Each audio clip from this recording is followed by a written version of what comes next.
friends, welcome to easy cooking and vlogs. இன்னைக்கு நாம முட்டை குழம்பு எப்படி கறி குழம்பு சுவையில செய்யறது அப்படினு பார்க்கலாம். அதுக்கு முன்னாடி நம்ம சேனலை சப்ஸ்கிரைப் பண்ணாதவங்க சப்ஸ்கிரைப் பண்ணிக்கோங்க. மறக்காம பெல் ஐகானை கிளிக் பண்ணிக்கோங்க. அப்பதான் நான் அப்லோட் பண்ணக்கூடிய வீடியோஸ்ல உங்களுடைய நோட்டிஃபிகேஷனுக்கு தானா வந்து சேரும். வாங்க வீடியோக்குள்ள போகலாம். இப்ப பாருங்க फ्रेंड्स, நான் 3 முட்டையை நல்லா வேகிச்சு இந்த மாதிரி எடுத்து வச்சிருக்கேன். தொல்லையில உளிச்சிட்டு இந்த மாதிரி நல்லா வேகிச்சு எடுத்து வச்சுக்கோங்க. உங்களுக்கு எத்தனை பேர் இருக்காங்களோ அதுக்கு ஏற்ற மாதிரி முட்டையை வச்சுக்கோங்க. எங்கள் வீட்டில் இப்போ ஒரு வேளைக்குங்கனால நான் 3 முட்டை மட்டும் வச்சுக்கிறேன். அதுக்கப்புறமா வெங்காயம் தேவையான அளவுக்கு எடுத்துக்கோங்க. நான் ஒரு 6 வெங்காயத்தை இந்த மாதிரி சின்ன சின்ன வெங்காயம் எடுத்து நல்லா கட் பண்ணி பொடிசாக கட் பண்ணி எடுத்துருக்கேன். இதுக்கு சின்ன வெங்காயம் போட்டிங்கன்னா தான் நல்லாயிருக்கும். அதுக்கப்புறமா இஞ்சி பூண்டு இதை பேஸ்ட் பண்ணிக்கணும். ஸோ இஞ்சியும் பூண்டையும் எடுத்துக்கோங்க இஞ்சி பூண்டு பேஸ்ட்டுக்காக. அப்போ தான் கொஞ்சம் கறி ஸ்மெல் கறி குழம்புக்கு டேஸ்ட்டுக்கு நம்மளுக்கு கொடுக்கும். ஸோ அதனால தான் நான் இஞ்சி பூண்டு எடுத்திருக்கேன். தேங்காய் அதே மாதிரி ஒரு மூடி நான் எடுத்துருக்கிறேன். நீங்கள் எவ்வளோ அளவு வேணுமோ அதுக்கேற்ற மாதிரி மெஷர்மெண்ட் எடுத்துக்கோங்க. நான் ஒரு மூடி தேங்காய் சின்ன தேங்காய் ஒரு மூடி எடுத்துருக்கிறேன். அப்புறமா பொட்டுக்கல்லை தேவையான அளவுக்கு எடுத்துக்கோங்க. ஏன்னா கடலை போடுறப்ப தான் கொஞ்சம் நம்மளுக்கு குழம்பு திக்னஸ் கொடுக்கும் அப்படிங்கிறதுக்காக கடலை எடுத்திருக்கேன். ஸோ கடலை வேணுங்கன்னா எடுத்துக்கோங்க, வேணாம்னா ஸ்கிப் பண்ணிக்கலாம். இல்லைனா கிரேவி மாதிரி இது குழம்பு கொஞ்சம் நம்மளுக்கு நிறையா கொடுக்குங்கனால கடலை எடுத்திருக்கேன். கொத்தமல்லி வாசனைக்காக கொத்தமல்லி எடுத்திருக்கேன். அது இல்லாமல் குழம்பு இன்னும் கொஞ்சம் நம்மளுக்கு திக்னஸ் வேணும்னா கொத்தமல்லி போடணும். கறி குழம்புனாவே கொத்தமல்லியும் போடுவோம். அதுக்கு ஈக்குவலாக நம்ம கொண்டாடணும்னா கொத்தமல்லி போடணும். ஸோ கொத்தமல்லி 2 டீஸ்பூன் கொத்தமல்லி எடுத்துக்கோங்க. எப்பயும் போல் நம்ம குழம்பு இது மாதிரி செலவாட்டுறது அப்படின்னாவே பட்டை லவங்கம் கண்டிப்பாக கறி குழம்புக்கு போடுவோம். அதுக்கு அதே மாதிரியே நான் பட்டை லவங்கம் ஒரு 3 லவங்கம் எடுத்திருக்கேன். அப்புறம் கடலைப்பருப்பு ஆப்ஷனல் தான், வேணும்னு எடுத்துக்கோங்க, வேணாலும் ஸ்கிப் பண்ணிக்கலாம். அதுக்கப்புறமா மிளகு ஒரு 5-6 மிளகு எடுத்து வச்சுருக்கேன். இதையெல்லாம் போட்டு ஒட்டுக்கா மிக்சியில் நம்ம அரைச்சி எடுத்துக்கணும்.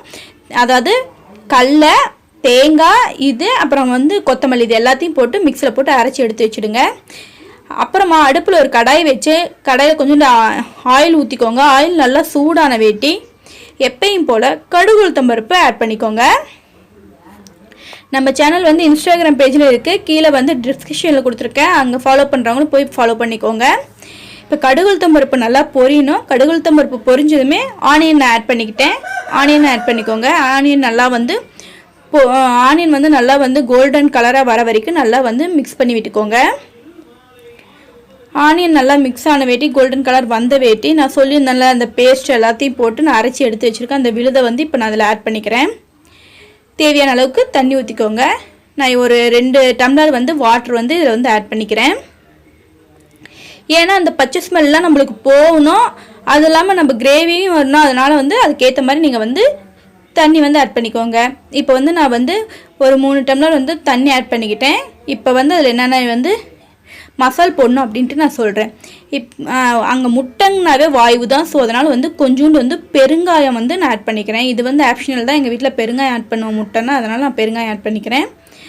எப்பயுமே குழம்புனாவே அதில் இப்போ இருக்கிற கொரோனாவில் நோய் எதிர்ப்பு சக்திக்கு மஞ்சத்தூள் ஒரு நல்ல நோய் கிருமி நாசினி அப்படின்னு சொல்லுவாங்க. அதனால் மஞ்சத்தூள் நான் 1/4 டீஸ்பூன் ஆட் பண்ணிக்கிட்டேன்.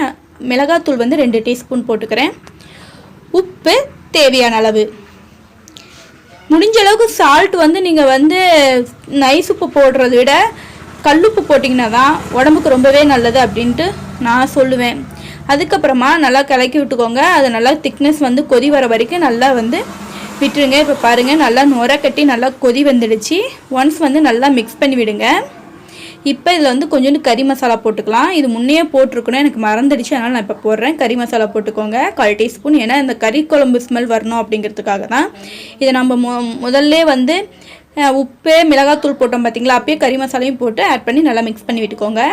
இப்போ இதுவும் நல்லா வேகட்டும். அதனுடைய ஸ்மெல் ஃபுல்லாக போய் அந்த குழம்பு திக்னஸ் வர வரைக்கும் வெயிட் பண்ணலாம். இப்போ பாருங்கள் நல்லா கொதி வந்துடுச்சு. இப்போ எக்கை எடுத்துக்கலாம். நம்மளுடைய சேனலில் இன்னும் டிஃப்ரெண்ட்டான ஃபுட்டஸ் எல்லாம் போட்டிருக்கோம். வீடியோஸ் எல்லாத்தையுமே பாருங்கள். பிடிச்சிருந்தா ஃப்ரெண்ட்ஸுங்களுக்கு ஷேர் பண்ணுங்கள், கமெண்ட் பண்ணுங்கள், மறக்காமல் சப்ஸ்கிரைப் பண்ணிக்கோங்க. பாருங்கள் இந்த மாதிரி எக்கை நல்லா வேகிச்சு எடுத்துக்கிட்டு அதை ஃபுல்லாக கட் பண்ணாமல் ஆஃபாக மட்டும் கட் பண்ணிக்கோங்க. சென்டர் பாயிண்டாக மட்டும் கொஞ்சமாக கட் பண்ணி 4 பீசஸாக கட் பண்ணி எடுத்துக்கோங்க. இங்கே பாருங்கள் இதா இப்படி கட் பண்ணிக்கணும். ஃபுல்லாக கட் பண்ணினா முட்டை உடஞ்சிடும். ஸோ சென்டர் பாயிண்ட் மாதிரி கட் பண்ணிக்கோங்க. இப்போ நம்ம எக்கை அதில் ஆட் பண்ணிக்கலாம்.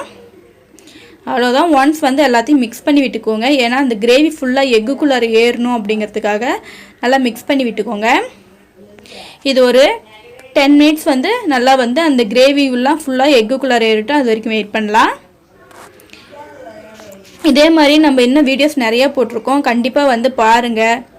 அவ்வளோதான், நம்மளுடைய எக் குழம்பு வந்து தயாராகிடுச்சு. நீங்களும் கண்டிப்பாக ட்ரை பண்ணி பாருங்கள். ட்ரை பண்ணி பார்த்து உங்கள் ஃபீட்பேக் அண்ட் கமெண்ட்ஸை கமெண்ட் செக்ஷனில் சொல்லுங்கள். மறக்காமல் பெல் ஐக்கானை கிளிக் பண்ணிக்கோங்க.